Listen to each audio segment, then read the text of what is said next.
The observation post floated in silence at the edge of the veiled sector. It was a small station, barely important enough to appear on most star maps. Inside, Hannah stared at her screens with tired eyes. She had been working the night shift for 3 months now, and nothing ever happened out here. Hannah was a Velcran, a species that looked like a cross between a lizard and a human. Her scales were a soft green color, and her yellow eyes reflected the light from her monitors. She was 24 years old and fresh out of the academy. This job was supposed to be temporary, a stepping stone to something better. But temporary had turned into boring very quickly. Her job was simple. Watch the screens. Record any unusual readings. Report anything strange to her supervisor. In 3 months, the strangest thing she had seen was a small meteor shower. She had started to think that maybe the universe was just empty and quiet out here. Tonight felt different, though. Hannah couldn't explain why. She sipped her warm tea and ran another deep space scan. The computer hummed as it searched through the darkness, looking for anything that might be interesting. Then the alarm beeped. Just once. Soft and polite. Hannah sat up straight. Her heart started beating faster. She pulled up the scan results and frowned. There was something out there. Something moving. Something that had a power signature she had never seen before. She ran the scan again. Maybe it was a mistake. Computers made mistakes sometimes. But the result came back the same. There was definitely something out there, and it was getting closer.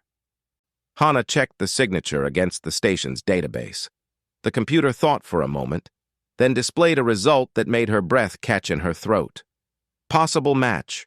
Human vessel, Explorer class, circa 2187. That was impossible. Humans were extinct. Everyone knew that. She had studied them in school. 300 years ago, their home planet Earth had been destroyed in some kind of catastrophic event. Every human had died. The entire species was gone. They were just history now, just another race that had lived and disappeared. But her computer was saying that a human ship was out there in the darkness, getting closer to her station. Hannah's hands shook as she ran a third scan, then a fourth. Each time, the result was the same. The energy signature matched human technology. The hull composition matched old human designs. Even the way it moved through space matched descriptions from ancient human records. She stood up and walked to the window. Outside, the stars were cold and distant. She couldn't see anything unusual with her naked eyes, but the sensors didn't lie. Something was coming. Hannah knew she should report this immediately. That was the protocol. Any unusual contact had to be reported to her supervisor within 5 minutes. But how could she report this? Taman would think she was crazy. He would check her equipment and find nothing wrong. He would assume she had made a mistake or fallen asleep on the job, and if word got out that she had reported a human sighting, she would be a joke. Her career would be over before it really started. People would call her the girl who saw ghosts. But what if it was real? Hannah made a decision. She would track it herself for a while, gather more evidence, make absolutely sure before she told anyone. If it turned out to be nothing, no one would ever know. If it turned out to be something, well, she would deal with that when the time came. She sat back down and configured her sensors to focus on the mysterious signature. The computer began collecting data automatically: speed, trajectory, composition, energy output, everything. Hours passed. Hannah's shift was supposed to end, but she stayed in her chair. She watched the screens as the unknown vessel came closer and closer. It was definitely a ship, definitely using some kind of advanced propulsion system, and definitely matching human technology from 3 centuries ago. But there was something else. As the ship got closer, her sensors detected more signals. Faint at first, but growing stronger. She adjusted the sensitivity and gasped. There wasn't one ship. There were 5, maybe 6. A small fleet, all traveling together, all heading directly toward her station. Hannah's mind raced. If these were really human ships, where had they been for 300 years? How had they survived? Why were they coming here, to this forgotten corner of space? The door to the observation room opened. Hana jumped in her chair, her tail twitching with surprise. "You're still here?" Taman walked in, carrying a cup of coffee. He was older than Hana, maybe 50, with dark blue scales and a perpetual frown. "Your shift ended 2 hours ago." Hana's mouth went dry. I found something." Taman raised an eyebrow. "Found what?" She hesitated. This was the moment. She could either tell him the truth or lie and say it was nothing. Once she said the words out loud, there was no taking them back. "Ships," she said quietly. "Multiple vessels, unknown origin, heading this way." Taman walked over to her station and looked at the screens. His frown deepened. "Where?" Hana pointed to the display showing the energy signatures. "There." The computer identified them as human vessels. The room went very quiet. Taman stared at the screen for a long moment. Then he laughed. It was not a kind laugh. "Human vessels? Hana, humans are extinct, have been for 3 centuries. You know this." "I know what the history books say," Hana replied, her voice stronger now. "But look at the data. The signature matches, the composition matches, everything matches." Taman leaned closer to the screen. His laugh died away. He tapped a few commands, running his own analysis. Hana watched his face carefully. She saw confusion, then disbelief, then something that looked like fear. "This has to be a malfunction," he said finally. "Old debris, maybe. Something left over from the war centuries ago drifting through space." "Debris doesn't move in formation," Hana pointed out. "Debris doesn't have active power signatures." Taman straightened up. He crossed his arms over his chest. "I'll run a diagnostic on the sensor array. Probably just a calibration error. Don't mention this to anyone until I've checked everything." "But what if it's real?" Hana asked. "It's not real," Taman said firmly. "Humans are extinct. The Galactic database confirms it. Every government confirms it. It's historical fact." He turned and walked toward the door. Before leaving, he looked back at her. "Go home, Hana. Get some rest. You've been staring at screens too long." After he left, Hana looked back at her monitors. The signals were still there, still getting closer. In approximately 6 hours, the ships would be close enough for visual confirmation. She wasn't going home. She was going to wait. She was going to see what came out of the darkness, because deep in her heart, she knew the truth. Those ships were real, and everything the galaxy thought it knew about humans was about to change forever. 6 hours felt like 6 days. Hana stayed at her station, drinking cold tea and watching the mysterious signals grow stronger. Taman had run his diagnostics and found nothing wrong with the equipment. He had gone to his office without saying another word to her. Now the ships were close enough to see. Hana pulled up the visual feed from the station's external cameras. At first, she saw nothing but stars and darkness. Then she adjusted the zoom, and there they were. 5 ships, moving in a tight formation through the void. They were beautiful in a strange way. The design was unlike anything currently used in the galaxy. The hulls were smooth and curved, almost organic looking.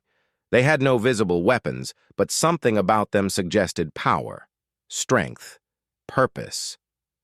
Hana's hands trembled as she opened the first contact protocols. These were ancient systems, built into every observation station but almost never used. The last time anyone had activated them was probably decades ago, maybe longer.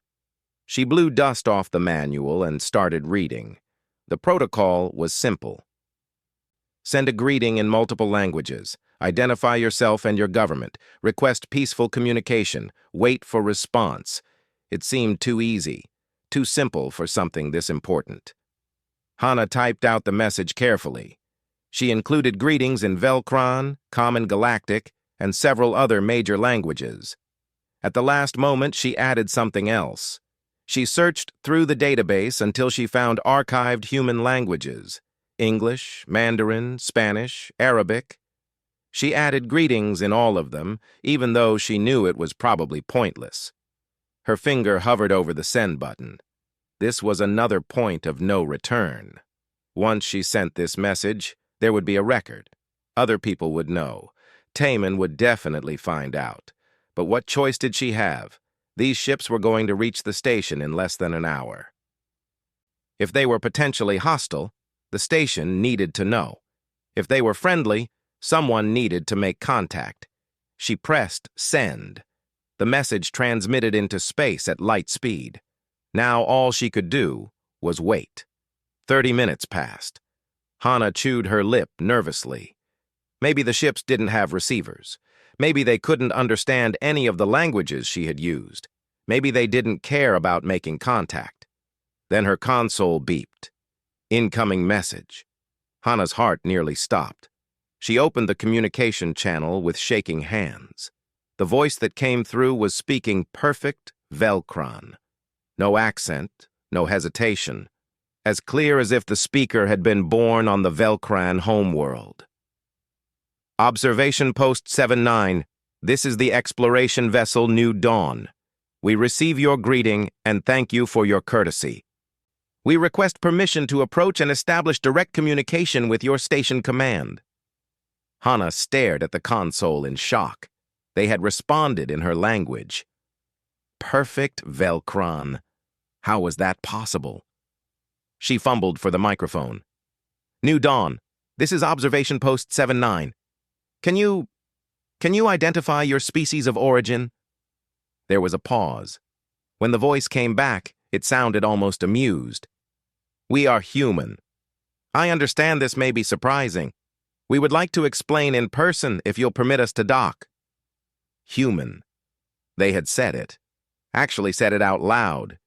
Humans still existed. Hana realized she was crying. Tears rolled down her scaled cheeks. She didn't even know why. Maybe it was the impossibility of it all. Maybe it was fear. Maybe it was something else entirely. Stand by, New Dawn, she managed to say. I need to contact my supervisor. She switched channels and called Taman. He answered on the third ring, sounding annoyed. What is it, Hana? I'm busy. They responded, she said. The ships, they're human. They want to dock. The line went silent. For a moment, Hana thought he had hung up. Then she heard him breathing, fast and shallow. That's impossible, he whispered. They're speaking Velcran, perfect Velcran. They identified themselves as human. More silence. Then, I'm coming to the observation room. Don't do anything. Don't say anything, just wait for me. Taman arrived 3 minutes later, practically running through the door. His scales had gone pale, a sign of extreme stress in Velcrans. He pushed Hana aside and looked at her console. Play back the message, he ordered. Hana played it.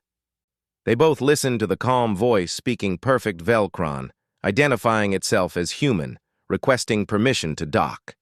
Taman collapsed into a chair. This changes everything. Do you understand? Everything. What do we do? Hana asked. Taman's hands moved across the console, opening secure channels. I have to contact Military Command and the Galactic Council.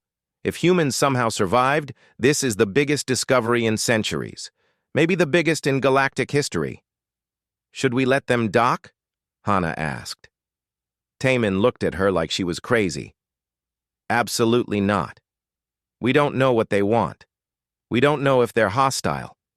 We don't know anything about them except that they supposedly went extinct 300 years ago. He started typing rapidly, sending urgent messages to multiple departments.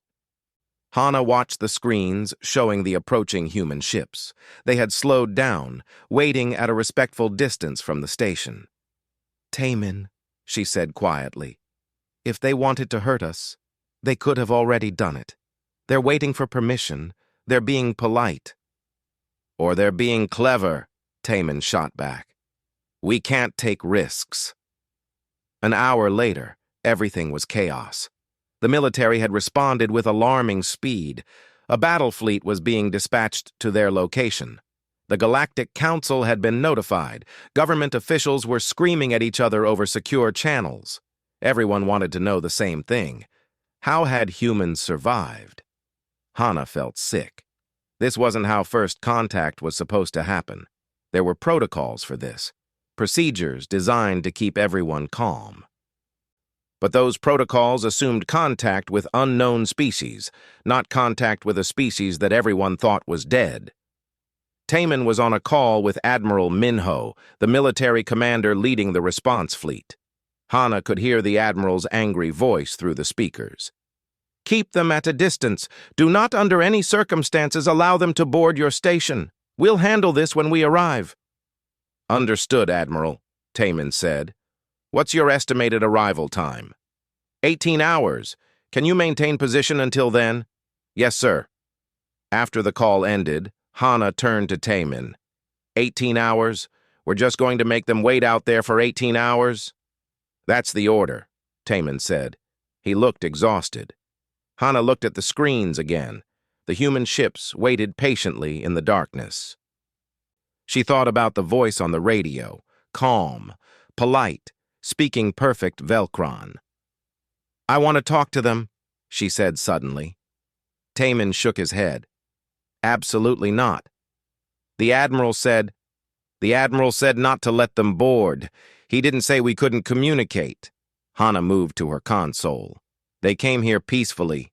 They're waiting patiently. The least we can do is talk to them." "Hana, don't—" But she had already opened the channel. "New Dawn, this is Observation Post 79. I apologize for the delay. My government is sending representatives to meet with you. They'll arrive in approximately 18 hours. Can you maintain your current position until then?" The response came quickly. "We can wait. We've been waiting 300 years. 18 more hours won't hurt." There was something sad in that voice. Something that made Hana's heart ache. "May I ask," Hana said carefully, "how did you learn to speak Velcron so perfectly?" A different voice came through this time. Female. Older. "We've been listening. For 3 centuries, we've been hiding in the dark spaces between stars, listening to the galaxy continue without us. We learned your languages. We learned your customs. We learned everything we could about the civilizations that replaced us." "Replaced you?" Hana asked. "When Earth died, we thought maybe the galaxy would mourn. But the galaxy just moved on. New powers rose, old alliances shifted. It was like we had never existed at all." Taman grabbed Hana's arm. "End the call, now!" But Hana pulled away. "Why did you come back? After all this time, why reveal yourselves now?" The female voice answered. "Because we found something.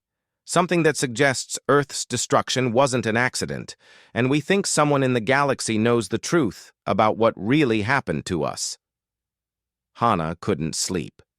Every time she closed her eyes, she heard that voice, the human woman saying that Earth's destruction might not have been an accident. What did that mean? Who would want to destroy an entire planet? She spent hours in the station's archive room, pulling up old records about Earth and humanity. Most of the information was basic. Earth had been a blue planet in a small solar system. Humans had been advancing rapidly in technology. Then, 300 years ago, something had caused the planet's core to destabilize. The entire world had torn itself apart. No survivors. End of story. But Hana read more carefully now. She noticed small things she had missed before. Official reports that seemed too brief. Witness accounts that had been redacted. Investigation files that were sealed by government order. Why would anyone seal investigation files about a natural disaster? The morning came slowly. Taman had confined Hana to the station, saying she was under observation for violating protocol. She didn't care. She had more important things to worry about. At hour 16, Taman came to her quarters. He looked terrible, like he hadn't slept either. They want to send a delegation, he said. The humans. Before the military arrives. They say they have information to share, and they want to do it peacefully before things get complicated. What did you tell them? Hana asked. I told them I'd think about it. Taemin sat down heavily. The Admiral would be furious, but part of me thinks we should hear what they have to say. Let me meet with them, Hana said quickly. I made first contact. I should be the one. Taemin looked at her for a long moment. You understand this could end your career? If this goes wrong, they'll blame you. I understand. He nodded slowly. Then I'll arrange it. But I'm coming with you. And we're doing this in the docking bay with full security protocols. 2 hours later, Hana stood in the docking bay watching a small shuttle detach from the lead human ship. Her heart pounded so hard she thought it might break through her chest. She was about to meet humans. Real, living humans. A species that should have been extinct. The shuttle landed gracefully. The airlock cycled.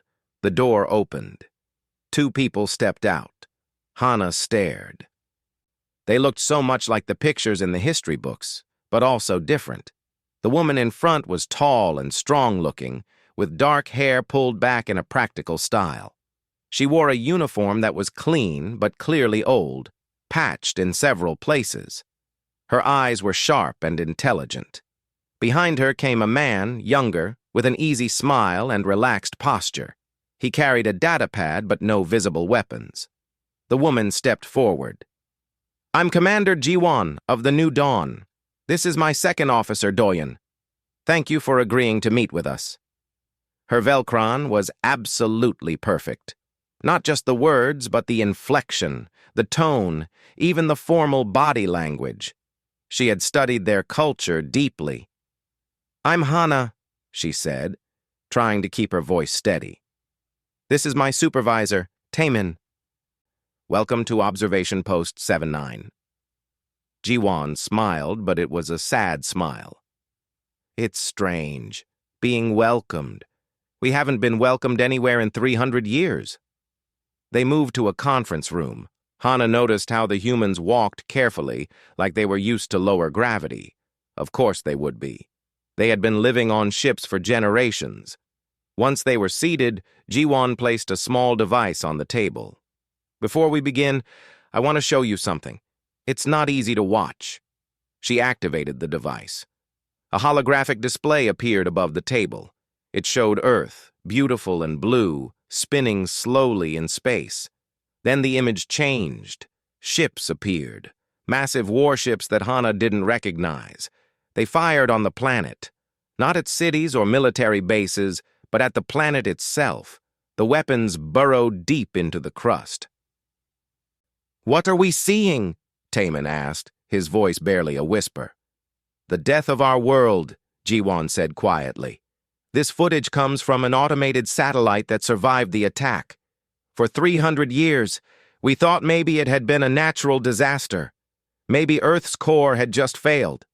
But 20 years ago, we found this satellite still broadcasting, still recording. The hologram showed Earth beginning to crack. Lava poured from massive fissures. The oceans boiled. Then, mercifully, the image ended. Hana felt sick. Who? Who would do this? Doyun spoke for the first time. That's what we're trying to find out. We've analyzed the weapons signatures. They're not human. They're not any current galactic power either.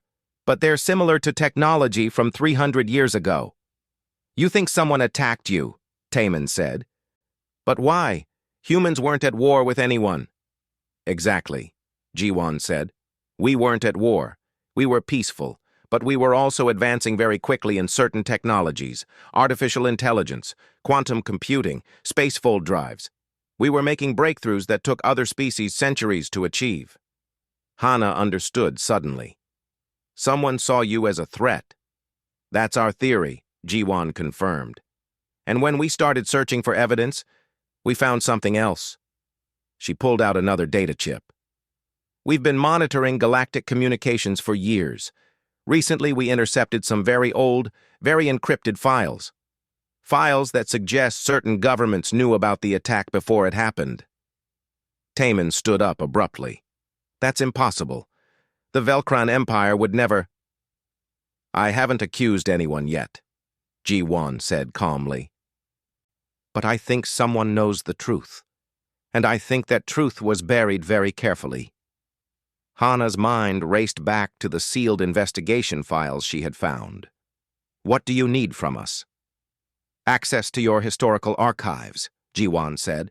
The official ones and the classified ones. If there's evidence, it will be in there somewhere. Someone documented this. Someone kept records. Taman shook his head. I can't authorize that.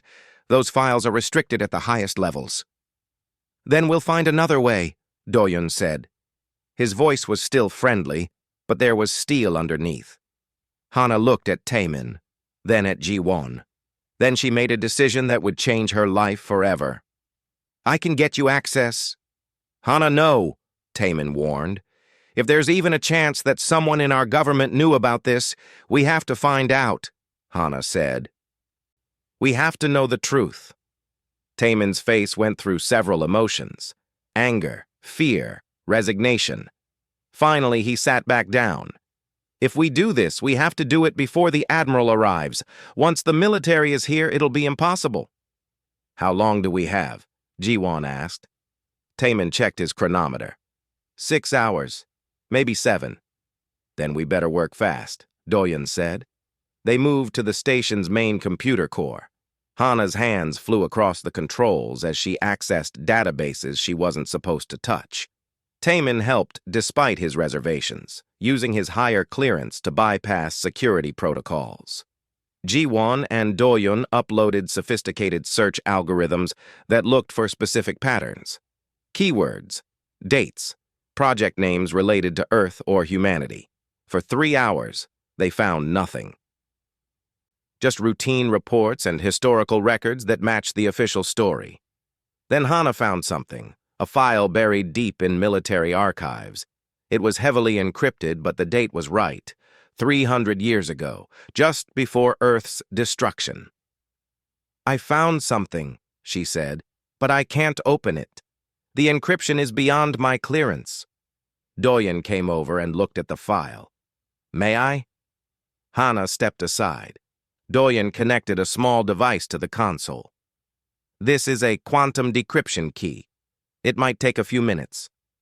The minutes felt like hours. The progress bar moved slowly across the screen. Finally, the file opened. Inside was a single document, a mission brief. Hana read the words and felt her entire worldview collapse. Operation Silent Dawn. Objective: neutralize human technological advancement before it threatens galactic stability. Method: destabilize planetary core using seismic resonance weapons. Expected casualties: total, authorization level, Alpha 1.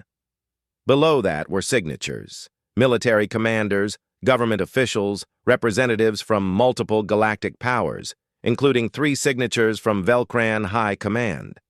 Taman made a sound like he'd been punched. Hana couldn't speak at all. Ji-won closed her eyes and a single tear rolled down her cheek. They killed 5 billion people, Ji-won whispered, because they were afraid of what we might become. Suddenly, alarms started blaring. Red lights flashed throughout the station. Taman ran to a monitor. Security alert. Someone triggered the system. They know we accessed the classified files. How long until they lock us down? Do-yoon asked. We have maybe 2 minutes before automated defenses activate. Ji-won stood up. Then we're leaving. Now. Hana, you need to come with us. What? Hana looked around in confusion. You accessed those files. Your government will arrest you, maybe worse. You're not safe here anymore. She's right, Taman said quietly. I'll try to delete the access logs, but they'll know someone looked at that file, and they'll figure out it was you. Hana's mind spun. Leave? Leave her home, her people, her life? But what choice did she have? She had seen the truth, and the truth made her a liability. Go, Taman said. I'll buy you time. Come with us, Hana pleaded. He shook his head. Someone needs to stay and face this. But I'll make sure the truth gets out. I promise. There was no more time to argue. Doyen grabbed Hana's arm and they ran toward the docking bay. Behind them, automated security systems were activating. Doors began to seal. Warning messages echoed through the corridors. They reached the shuttle just as the docking bay doors started to close. Doyen threw Hana inside and jumped in after her. The shuttle launched while the bay doors were still moving, scraping through the gap with centimeters to spare. Through the viewport, Hana watched her home, the only world she'd ever known, grow smaller behind them. She had become a fugitive in less than 10 minutes. Jiwan sat beside her. I'm sorry. I know this is hard. Hana wiped her eyes. Will Taman be okay? I don't know, Jiwan said honestly. But he's brave. And he's choosing to fight in his own way. The shuttle approached the human fleet. Hana looked at the strange ships, her new home now. What happens next? She asked. Jiwan's expression hardened. Now? Now we make sure everyone knows the truth. We make sure that 5 billion dead humans aren't forgotten. And we make sure this never happens to anyone else ever again. The human ship was nothing like Hana had imagined. Inside the new dawn, corridors were narrow and curved, clearly designed to maximize space on a vessel that had been traveling for generations. Everything was clean but worn, showing hundreds of years of careful maintenance and repair. Jiwan led Hana to a small cabin. You can rest here, I know this is overwhelming. I can't rest, Hana said. We have to do something. The military will be at the station soon. Taman is alone. I know. Jiwan's expression was grim. But there's nothing we can do for him right now. We need to focus on what comes next. Doyen appeared in the doorway. Commander, we have a problem. Long-range sensors are picking up a Velcron battle fleet. 12 ships, heavy cruiser class. They'll be here in 4 hours. Faster than we expected, Jiwan muttered. She looked at Hana. Is there any chance they'll listen to reason? Hana thought about the document they'd found. Operation Silent Dawn. If the military had been involved in destroying Earth, they wouldn't want that truth to come out. No, she said quietly. They'll try to destroy the evidence, and anyone who saw it. Jiwan nodded like she'd expected that answer. Then we prepare for a fight. Doyen, tell the fleet to move to defensive formation Beta. Power up all systems, and send a message to the Velcron fleet. Tell them we want to talk, but we won't surrender. Over the next few hours, Hana watched the humans prepare. They moved with calm efficiency, each person knowing exactly what to do. She realized these people had been preparing for this moment their entire lives. For generations they had trained, hoping for a day when they could return to the galaxy and demand answers. Hana tried to help, but she felt useless. She didn't know human systems. She didn't know their protocols. Finally, a young woman around her age approached. You look lost, the woman said kindly. She had bright eyes and a warm smile. I'm Sora. I work in communications. Hana, I don't know what I am anymore. Sora sat beside her.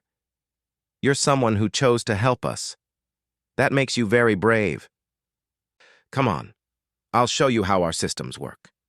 Maybe you can help us understand Velcron military protocols. Working with Sora gave Hana something to focus on besides her fear. She explained Velcron battle formations, communication codes, standard military procedures, information that might save lives in the coming confrontation. 4 hours passed too quickly. The Velcron battle fleet dropped out of faster-than-light travel right on schedule. 12 massive warships, bristling with weapons. The human fleet looked tiny by comparison. A message came through immediately. Hana recognized the voice. Admiral Minho. She'd heard him give speeches before, proud declarations about Velcron's strength and superiority. Unknown vessels, you are in violation of restricted space. Power down your engines and prepare to be boarded. Any resistance will be met with force. Jiwon sat in the command chair, looking calm despite the overwhelming odds. She nodded to Doyen, who opened a channel. Admiral Minho, this is Commander Jiwon of the human vessel New Dawn. We are not in violation of any law. We are survivors of Earth, and we have evidence of crimes committed against our people. We request a formal hearing before the Galactic Council. There was a long pause. When Minho spoke again, his voice was cold. There are no human survivors. Earth was destroyed 300 years ago. I don't know what game you're playing, but it ends now. You have 1 minute to power down your weapons. We have proof, Jiwon said. Documents from your own archives. Records of Operation Silent Dawn. The truth about what really happened to Earth. Another pause, longer this time. When Minho spoke again, Hana could hear the rage in his voice. That's classified information. How did you access it? Does it matter? Jiwon asked. The point is, we have it, and we're going to make sure the entire galaxy knows what was done to us. You won't get the chance, Minho snarled. The channel cut off. Alarms blared on the human ships. The Velcran fleet was powering weapons. They're actually going to attack, Sora whispered beside Hana. Even though we're trying to talk. Jiwon stood up. All ships, evasive maneuvers. Don't fire unless fired upon. We're not the aggressors here. The Velcran fleet opened fire. Massive energy beams cut through space. But the human ships were already moving, scattering like leaves in wind. They were fast, incredibly fast, and they moved in patterns the Velcran targeting computers couldn't predict. Doyen flew the New Dawn with impossible skill. He twisted through weapons fire, dove under a cruiser, rolled to avoid a missile barrage. Hana felt like her stomach was trying to escape her body. Return fire, Jiwon ordered. Defensive only. Target their weapon systems, not their hulls. The human ships fired back with precision. Their weapons weren't as powerful as the Velcran guns, but they were accurate. Energy beams surgically struck weapons arrays, disabling them without destroying the ships completely. They're not trying to kill us, Hana realized. They could destroy those ships easily with that accuracy, but they're just disabling weapons. We're not murderers, Jiwon said quietly. Unlike them, we don't destroy entire populations just because they scare us. But the Velcrans had numbers on their side. For every weapon the humans disabled, there were 2 more firing. The human shield started to weaken under the constant barrage. An explosion rocked the ship. Sparks flew from a console. A young man cried out as he was thrown against a wall. Hull breach on deck 3, someone shouted. Seal it off, Jiwon ordered. Reroute power from non-essential systems to shields. Hana felt helpless. She grabbed Sora's hand without thinking. The girl squeezed back, her face pale but determined. Suddenly, a different alarm sounded. Doyen looked at his screen and his eyes widened. Commander, we have new contacts. 3 ships just dropped out of FTL. They're not Velcran. Identify them, Jiwon snapped. Working on it. Wait. Oh no. They're Velcran ships, but not part of the battle fleet. It's the station, the observation post where we met Hana. Hana's heart leaped. Taemin, is he okay? A new voice came over the communications channel. Taemin's voice, strained but determined. Human vessels, this is Observation Post 79. I'm transmitting emergency data to all ships in the area. These are the files you need. The complete truth about Operation Silent Dawn. Taemin, what are you doing? Hana shouted at the screen. I'm making a choice, he replied. I'm choosing truth over loyalty. I'm choosing to be better than my government was 300 years ago. Admiral Minho's furious voice cut in. Station 79, cease transmission immediately. That's an order. I don't take orders from war criminals, Taemin said calmly. All ships, all stations, everyone receiving this broadcast. Look at the data. See what was done in your name. See the crime that was covered up for 3 centuries. The data packet transmitted across all channels. Every ship, Velcran and human alike, received the files, the mission briefs, the authorization orders, the signatures of the commanders who had decided 5 billion humans needed to die. For a moment, the battle stopped. Ships hung in space as crews read the documents. Hana imagined Velcran soldiers seeing the truth for the first time, realizing what their government had done. Admiral Minho's voice was pure venom. "You've signed your death warrant, traitor." The Admiral's flagship turned its main guns toward the tiny observation post. The cannons charged, energy building to devastating levels. "No!" Hana screamed. Taemin's voice was calm. "It's all right, Hana. Some things are worth dying for. Make sure the truth survives." The flagship fired. The beam struck the observation post dead center. The small station exploded in a ball of fire and debris. Hana collapsed to her knees, sobbing. Taemin was gone. He had sacrificed himself to make sure the truth got out. But his sacrifice did something else. Several Velcran ships in the battle fleet suddenly stopped firing. Their weapons powered down. A message came through from one of the cruisers. "This is Captain Isul of the Velcran cruiser Steadfast. I've read the documents. I will not fire on these people anymore. Admiral Minho, you are relieved of command under Military Law Section 47. Refusal to follow lawful orders when such orders constitute war crimes." "Mutiny!" Minho roared.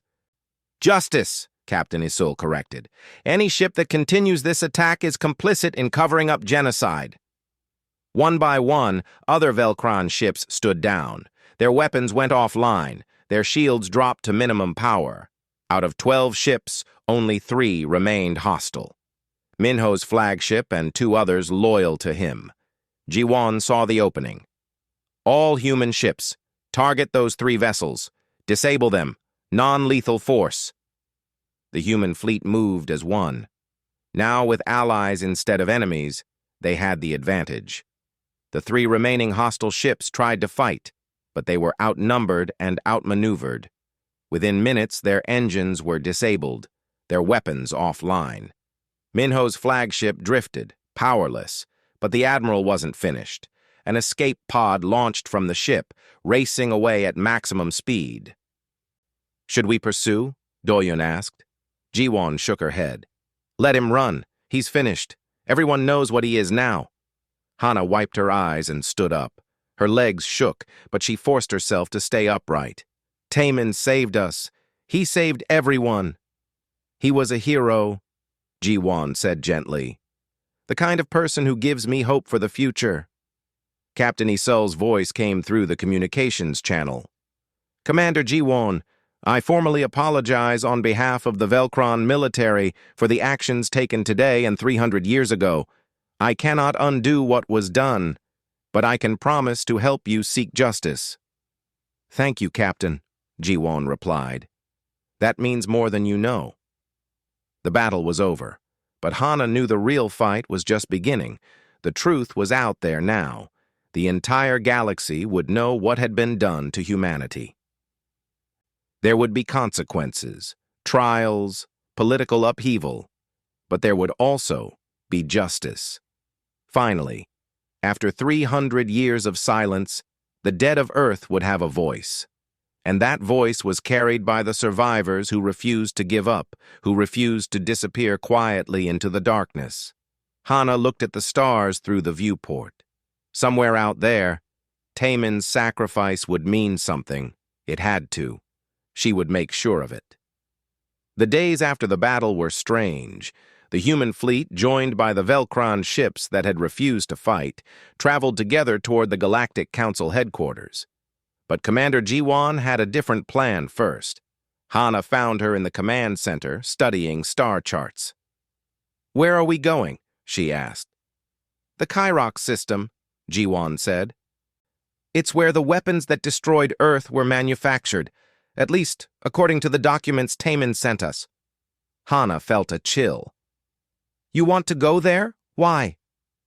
"Because documents can be denied," People will say they're fake, manufactured by us to gain sympathy. But if we find the actual facility where the weapons were made, that's physical evidence. That's proof no one can argue with. Doyen joined them, carrying data pads. The system is abandoned now, has been for 2 centuries, but the facility should still be there. These things were built to last. It could be dangerous, Hana warned. If it's been abandoned for that long, there could be automated defenses still active. Then it's good we have someone who knows Velcron military systems, Jiwan said with a small smile. Will you help us? Hana nodded. Of course she would help. Taemin had died for the truth. The least she could do was make sure his sacrifice mattered. The journey took 3 days. Hana spent the time learning more about the humans and their long journey through space. She met families who had never seen a planet, children who had been born in the void between stars, elders who still remembered Earth from old videos and stories. A woman named Yunji, who must have been 90 years old, showed Hana pictures of Earth, blue oceans, green forests, cities that sparkled with light at night. I was 5 when we left, Yunji said softly. I don't remember much, just the sky. It was so big and blue, nothing like the metal ceilings we have now. It was beautiful, Hana said. It was home. Yunji wiped her eyes. And someone took it from us because they were afraid. Afraid of what we might become. Afraid we might be better than them. Hana thought about her own people, the Velcrons. She had been taught that they were noble, honorable, protectors of peace. But the documents told a different story. Her people had been cowards and murderers. Sora found Hana sitting alone later that night. You look sad. I don't know who I am anymore, Hana admitted. Everything I believed about my people was a lie. Sora sat beside her. My grandmother told me something once. She said that we're not responsible for the crimes of our ancestors, but we are responsible for what we do with the truth once we learn it. What am I supposed to do with it? Help us make sure it never happens again, Sora said simply. That's all any of us can do. On the 3rd day, they arrived at the Kyrox system. It was dead, just as the records had said. No ships, no stations, no signs of life anywhere. Just cold rocks orbiting a dying star. The 4th planet was where the facility had been built. Doyen piloted a shuttle down through the thin atmosphere. Hana, Jiwon, and a security team went with him. The surface was a wasteland. Gray dust and broken rocks stretched to the horizon. In the distance, they could see the remains of the weapons facility. It was massive. Even now, kilometers of abandoned buildings and manufacturing halls. They landed near the main entrance. The doors had been sealed, but time had weakened them. With some effort, they forced them open. Inside was darkness. Their lights cut through the gloom, revealing dust-covered machinery and abandoned workstations. Everything had been left in place when the facility shut down. Why didn't they destroy this place? One of the security officers asked. Why leave evidence? Arrogance, Ji-Wan said. They thought no one would ever find it. Or if they did, no one would care. They moved deeper into the facility. Hana's technical knowledge helped them navigate the old Velcran systems. She found computer terminals that still had power, running on backup generators that had lasted 200 years. When she activated one of the terminals, data flooded the screen. Manufacturing records, weapon specifications, test results, everything documented in careful detail. Look at this, Hana said, her voice shaking. They tested the weapons on uninhabited planets first. 3 different worlds destroyed completely, before they used it on Earth. Ji-Wan leaned over her shoulder, reading the reports. Her face was hard as stone. They practiced. They wanted to make sure it would work. Do-Yoon found something else in another section of the facility. Recordings, video logs from the engineers who had worked here. They watched one of the videos. A Velcran engineer, looking tired and guilty, spoke to the camera. Day 412, The weapon is ready. Command says we'll deploy it next week against the human homeworld. I asked why. Why destroy an entire species? The commander said it's necessary. That humans are advancing too fast, becoming too powerful. That if we don't stop them now, they'll dominate the galaxy within a century. The engineer paused, looking directly at the camera. I don't think this is right. But I'm just an engineer. I follow orders. May the universe forgive us for what we're about to do. The video ended. Hana felt sick. These people knew it was wrong. They knew they were committing genocide, and they did it anyway because they were told to. Suddenly, alarms began blaring throughout the facility. Red lights flashed on the walls. What did you do? Jiwon demanded. Nothing, Hana said, frantically checking the terminal. It's an automated defense system. It must have detected our presence. I thought these would be offline after so long. Metal panels slid open in the walls. Ancient war machines emerged, their weapons powering up. They were old, but they still worked, and they were designed to kill intruders. Run! Doyeon shouted. They ran back through the corridors they had come through. Behind them, the machines opened fire. Energy beams scorched the walls. Hana felt heat on her back as a shot nearly hit her. One of the security officers fell, hit in the leg. Jiwon immediately stopped and grabbed him, hauling him up. Keep moving! Doyeon was ahead, returning fire with his sidearm. His shots were precise, hitting critical systems on the machines, but there were too many of them. Hana saw a control panel on the wall. An idea formed in her mind. Keep going, I'll slow them down! Hana, no! Sora shouted. But Hana was already at the panel, her fingers flying across the controls. She knew Velcron systems. She knew how these old security grids worked. If she could just overload the power distribution, there. She triggered a feedback loop that would cause the facility's backup generators to surge. It wouldn't destroy the machines, but it would disable them for a few minutes. She ran after the others, her hearts pounding in her chest. Velcrans had 2 hearts, and both of them were working overtime right now. They reached the entrance just as the power surge hit. Behind them, the facility went dark. The machines stopped moving, their systems fried by the overload. Everyone collapsed outside, breathing hard. The injured security officer groaned in pain. Jiwon immediately started treating his wound with supplies from her med kit. Is everyone else okay? She asked. Everyone was, shaken, scared, but alive. Doyeon looked at Hana. That was smart thinking in there. And brave. It was stupid, Hana said, still shaking. I should have checked for active defense systems before we went in. You saved us, Sora said. She hugged Hana tightly. You saved all of us. They returned to the shuttle and took off. As they rose through the atmosphere, Hana looked back at the facility. It sat there in the dust, a monument to a terrible crime. We got what we came for, Jiwon said. Computer records, video evidence, everything. This is proof that can't be denied.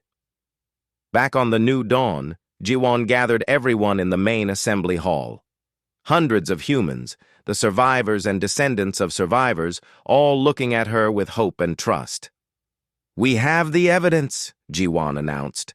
Complete documentation of Operation Silent Dawn, records from the facility where the weapons were made, video confessions from the people who built them, everything we need to prove what was done to Earth. The crowd erupted in cheers and tears. People hugged each other. Some fell to their knees in relief. Now comes the hard part, Jiwon continued. We take this to the Galactic Council. We demand justice. We demand that the universe remembers Earth and everyone who died there. We demand that this never happens to anyone else. Captain Isul, who had been traveling with them, stepped forward. The Velcron ships under my command will escort you to the council. We'll testify to what we've seen. We'll support your case. Thank you, Jiwon said. Your support means everything. That night, Hana stood in the observation deck with Sora, looking at the stars. In a few days, they would reach the Galactic Council headquarters. Everything would change then. "Are you scared?" Sora asked. "Terrified," Hana admitted, "but also hopeful? Is that strange?"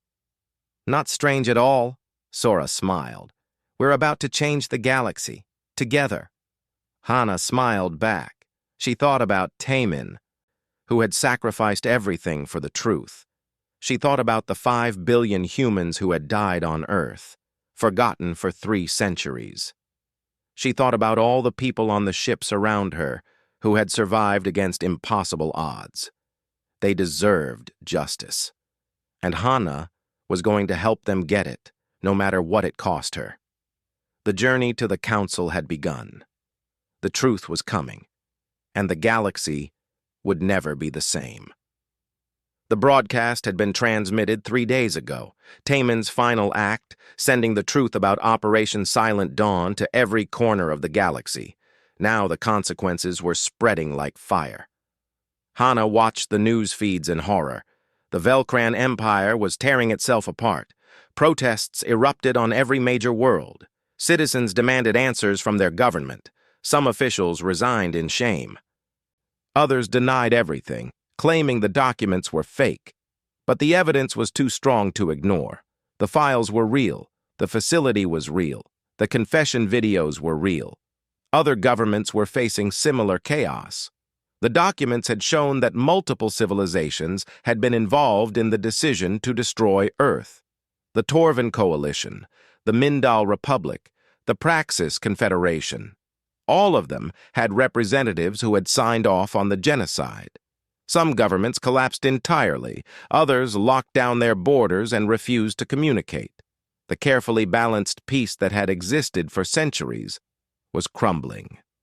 "This is getting worse," Doyun said, reviewing the latest reports.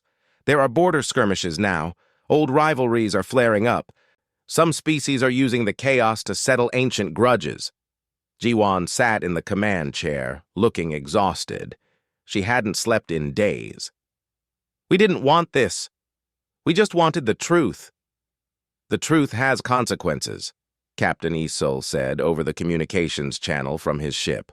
"Sometimes terrible ones, but that doesn't mean it shouldn't be told." They were still 2 days away from the Galactic Council headquarters when the new threat appeared. Alarms blared. Sensors detected a massive fleet dropping out of faster-than-light travel. Not ahead of them, but behind them, cutting off their escape route. Hana's blood went cold when she saw the fleet composition.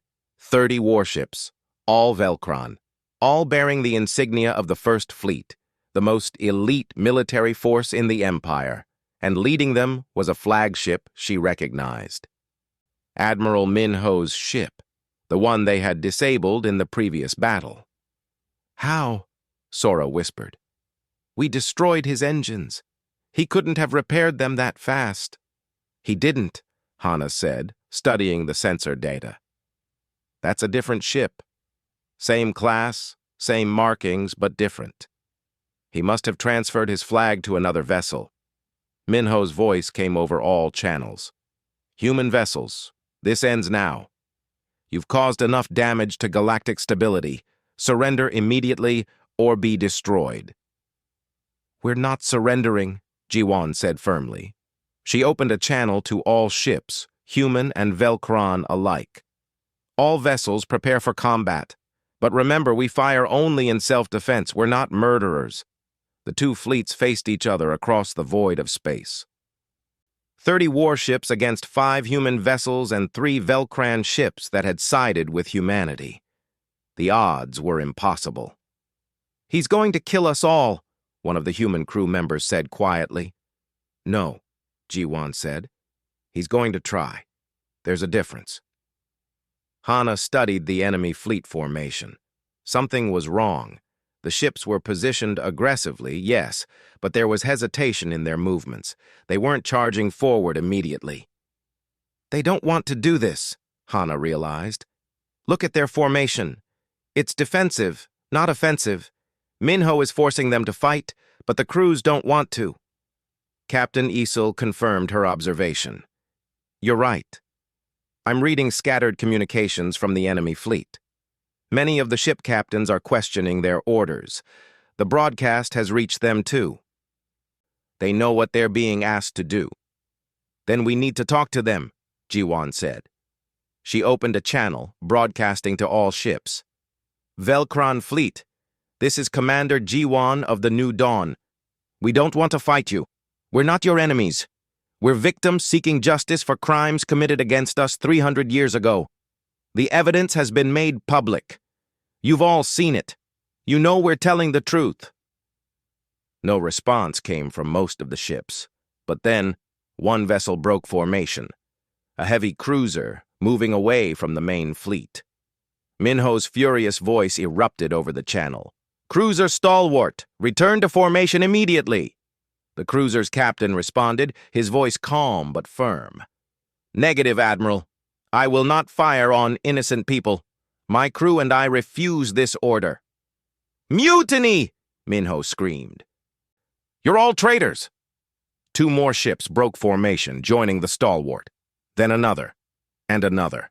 Within minutes, more than half of Minho's fleet had abandoned him. Those remaining with me, Minho snarled. Prepare to fire. We end this now. 15 ships remained loyal to the Admiral, still enough to overwhelm the human fleet. Their weapons powered up, energy building to devastating levels. Jiwan's hands gripped the armrests of her chair. All ships, evasive patterns, target their weapon systems only. Let's show them we can fight without becoming monsters. The battle began. Minho's ships unleashed everything they had. The void of space lit up with weapons fire.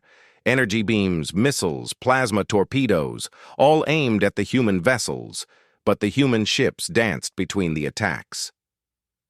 Doyen flew the New Dawn with incredible skill, weaving through fire that should have destroyed them a dozen times. The other human ships moved with similar grace, their pilots trained for generations to survive against impossible odds. They returned fire with surgical precision. Human weapons, less powerful than Velcran guns, but far more accurate, struck weapons arrays and shield generators. Ships were disabled but not destroyed. Crews were spared even as their ability to fight was eliminated. They're still thinking like this is a traditional battle, Doyun said, grinning as he barrel-rolled under a missile barrage. They're not used to opponents who actually dodge. But the odds were still against them. The human shields were weakening. Hull breaches were being reported on multiple ships. They were surviving, but barely. Then Captain Isol's voice came over the channel. All Velcran vessels who stand with humanity form up on me. We protect the human ships. We show Minho that we choose honor over orders. The Velcran ships that had refused to fight suddenly surged forward. More than 20 vessels, placing themselves between the humans and Minho's fleet. They raised their shields and prepared to take the fire meant for others. Hana watched in amazement as Velcran ships took hits to protect human vessels. These were her people, choosing to fight against their own admiral because they believed it was right. One of Isol's ships took a direct hit to the engine core. It exploded in a ball of fire. Hana cried out, knowing that hundreds had just died. This has to stop, she said desperately. Too many people are dying. Jiwan's face was grim. I know. But we can't surrender. If we do, Minho will destroy all the evidence and kill everyone who knows the truth. The battle raged on. Ships on both sides were damaged or destroyed. The void was filled with debris and bodies. Hana felt sick knowing that every death was happening because people were trying to protect her and the truth she carried. Then something unexpected happened. One of Minho's own ships, the destroyer Valiant, suddenly turned its weapons on the Admiral's flagship. The ship's captain broadcast openly. Admiral Minho, you are relieved of command for ordering the destruction of a civilian population 300 years ago and attempting to cover up that crime today. This fleet stands down immediately. The Valiant fired on the flagship, not to destroy it, but to disable its command systems. The shot was perfect, knocking out communications and targeting arrays without breaching the hull. Minho's enraged voice came through on emergency channels. "You'll all pay for this! Every single one of you!" But he had lost. Of the 15 ships that had stayed loyal, only 3 remained active. The rest had either been disabled or had turned on him. The Admiral's flagship began to move, limping away from the battle on damaged engines. An escape pod launched from the ship, racing away at maximum speed. "He's running again," Doyen said. "Let him," Jiwan said tiredly. "He can't hide forever. The galaxy knows what he is now." The battle was over, but the cost had been terrible. 5 ships destroyed completely, hundreds dead, thousands wounded, all because one man had refused to accept the truth. Captain Isul's face appeared on the screen. His ship was damaged but intact. "Commander Jiwan, I formally apologize for the actions of Admiral Minho and those who followed him. They do not represent the best of the Velcron people." "I know they don't," Jiwan said softly. "The ships that protected us, the captains who refused to fire, those represent the best of your people. And we're grateful." Hana spent the next hours helping coordinate rescue operations. Ships searched for survivors in the wreckage. Medical teams treated the wounded. Everyone worked together, human and Velcron side by side. She found herself working with a young Velcron medic named Hyon. He was treating a human who had been injured when his ship took a hit.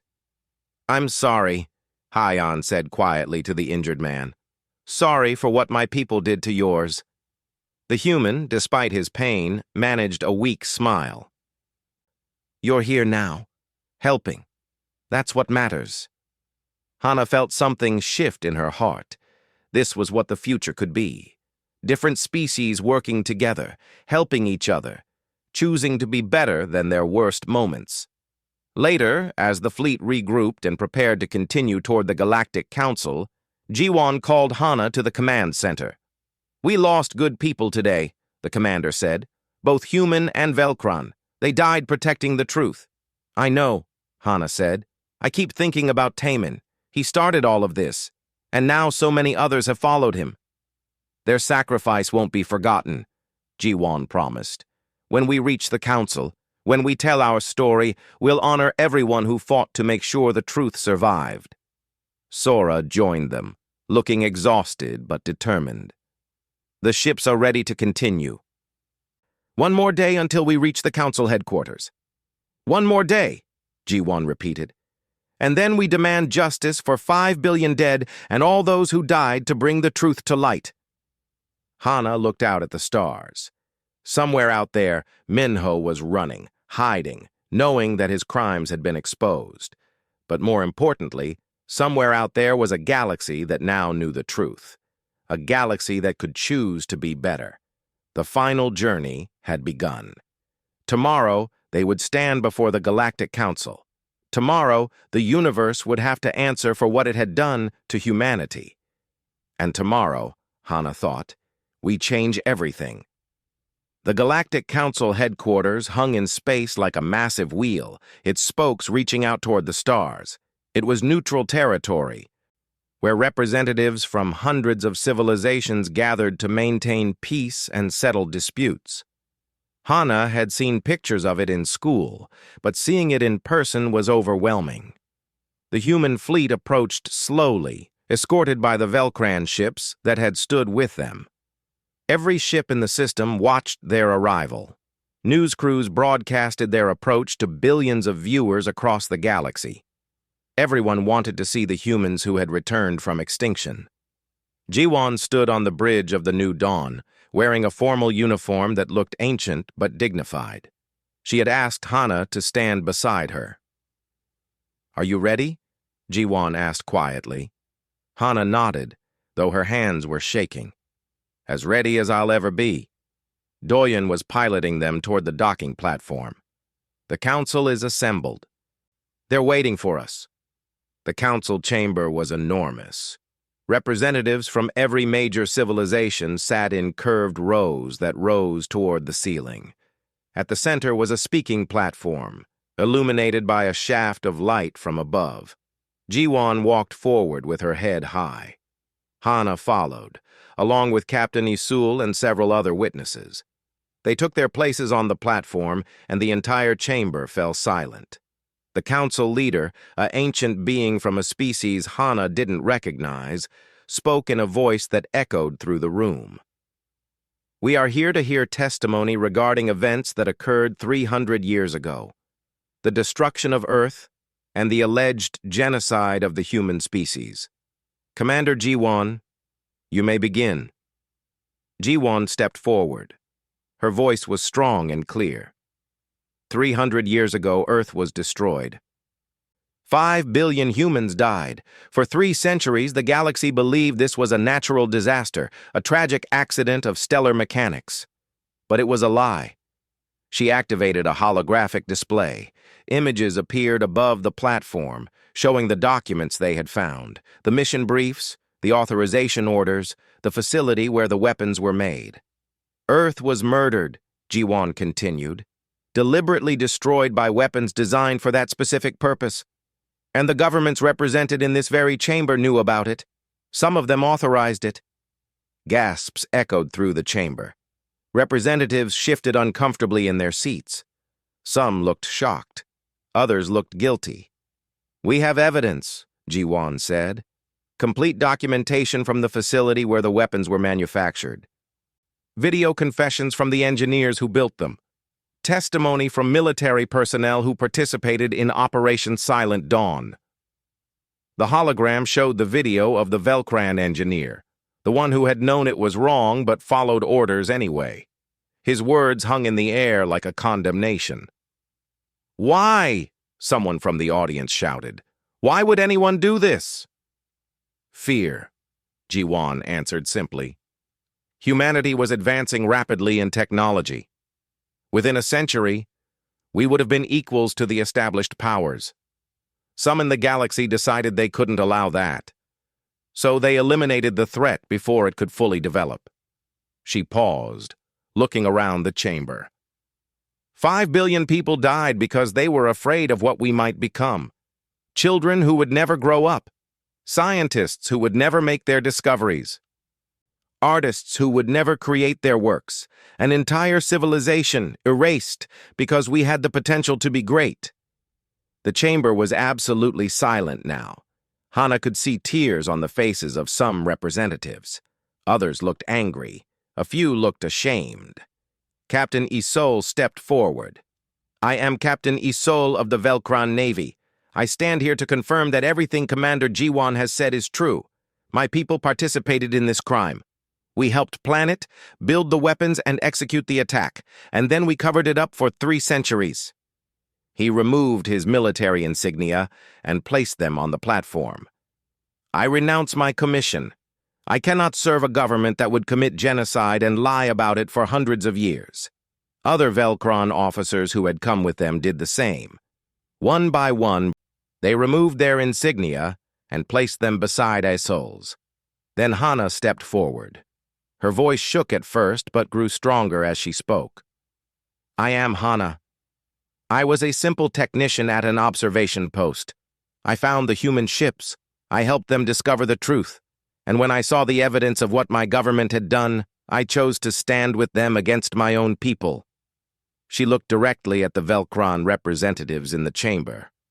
"I am ashamed of what we did, ashamed of the lies we told, but I believe we can be better.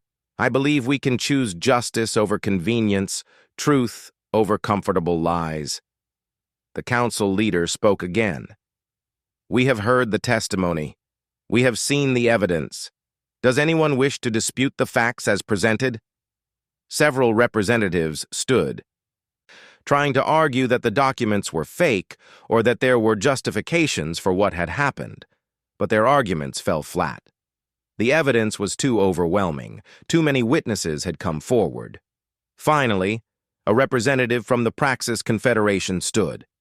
"Let us stop pretending. We all know the truth. Our ancestors made a terrible decision. They chose to destroy an entire species rather than share the galaxy with them. There is no justification for that. None." Others began to speak, agreeing. One by one, governments acknowledged their role in the genocide. Some offered formal apologies, others promised reparations. The council leader raised a hand for silence.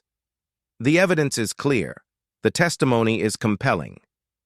This council formally recognizes that the human species survived the destruction of Earth, and that said destruction was an act of deliberate genocide committed by multiple galactic powers. The words made it official, real. The galaxy had acknowledged what had been done. The question now, the council leader continued, is what happens next?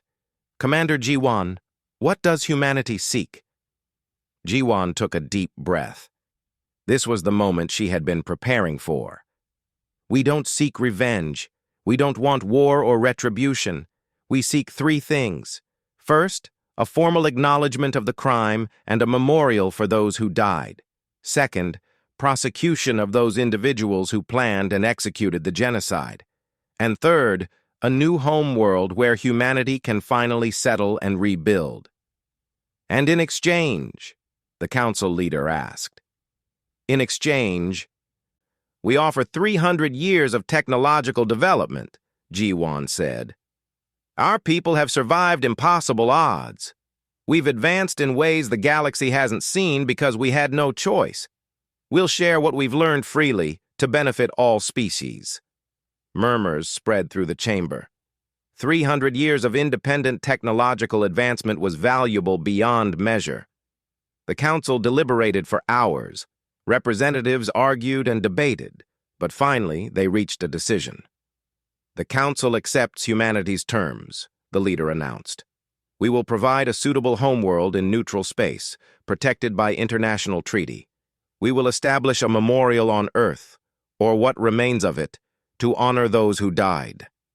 And we will prosecute all individuals involved in Operation Silent Dawn who are still alive. Ji-Wan closed her eyes, and Hana saw tears on her cheeks. Thank you, she whispered. Over the next weeks, preparations began. A planet was selected, a beautiful world in a system far from any contested territory. It had oceans and forests, mountains and plains. It was perfect.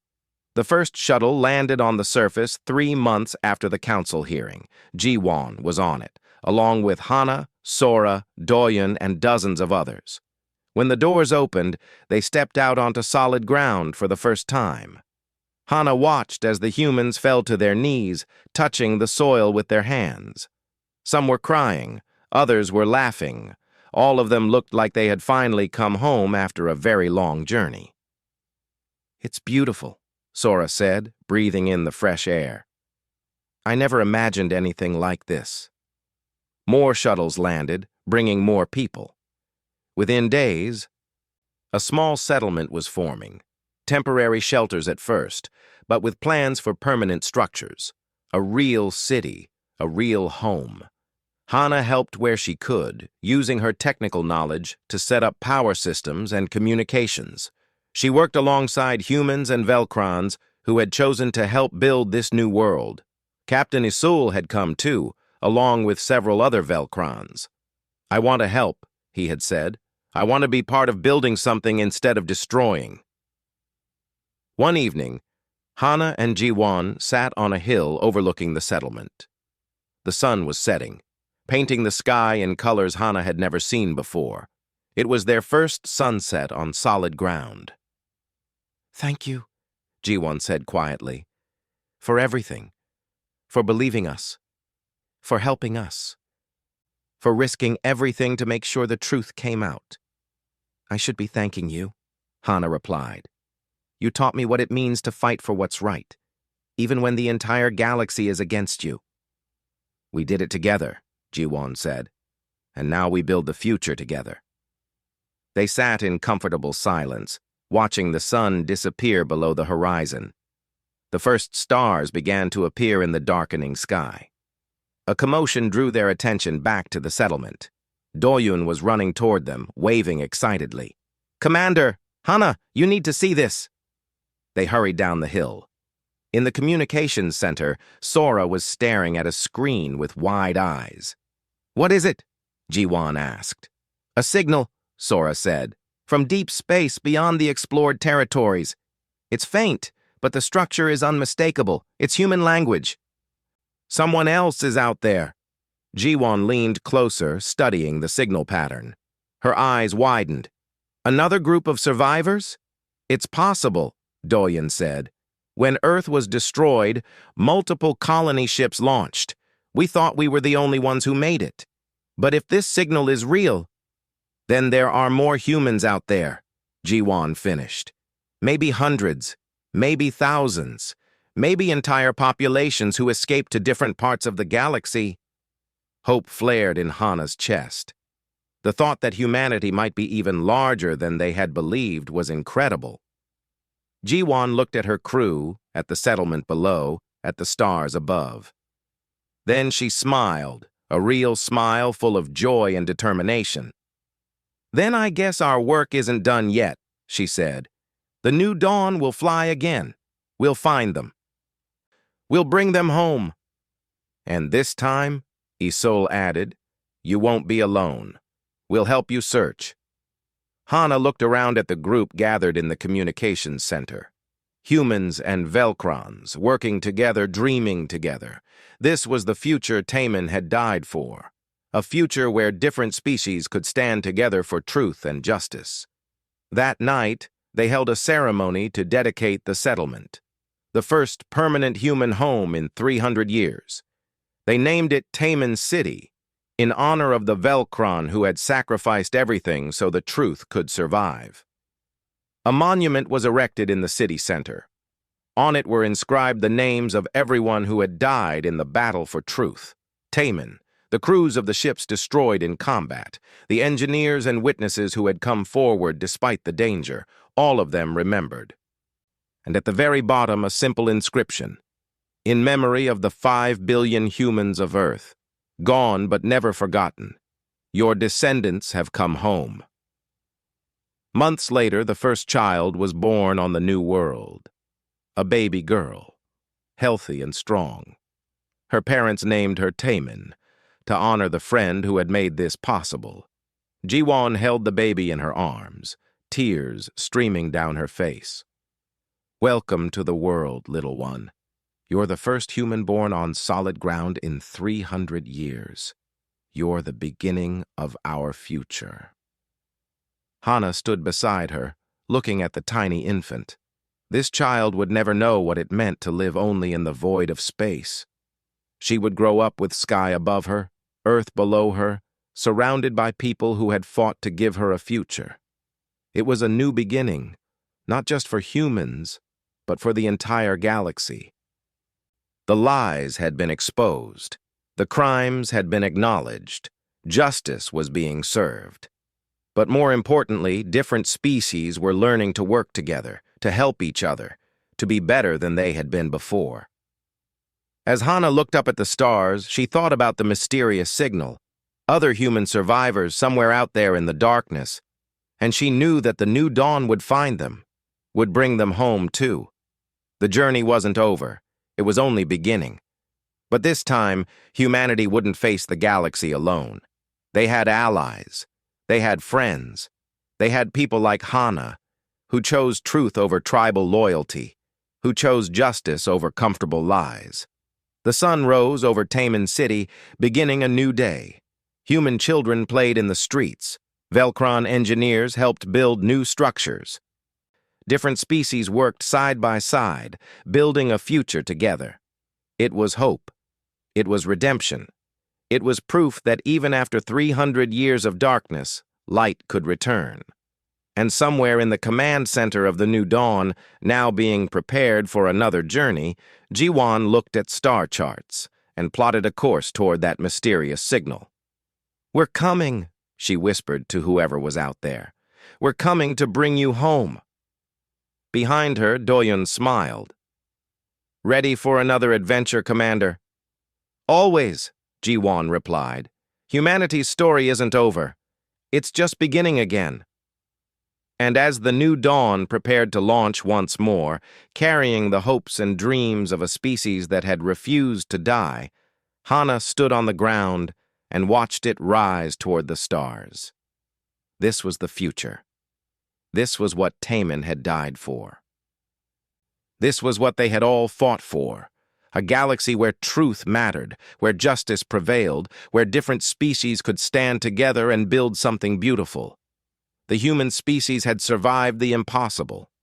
They had endured 300 years in the void. They had returned to demand justice.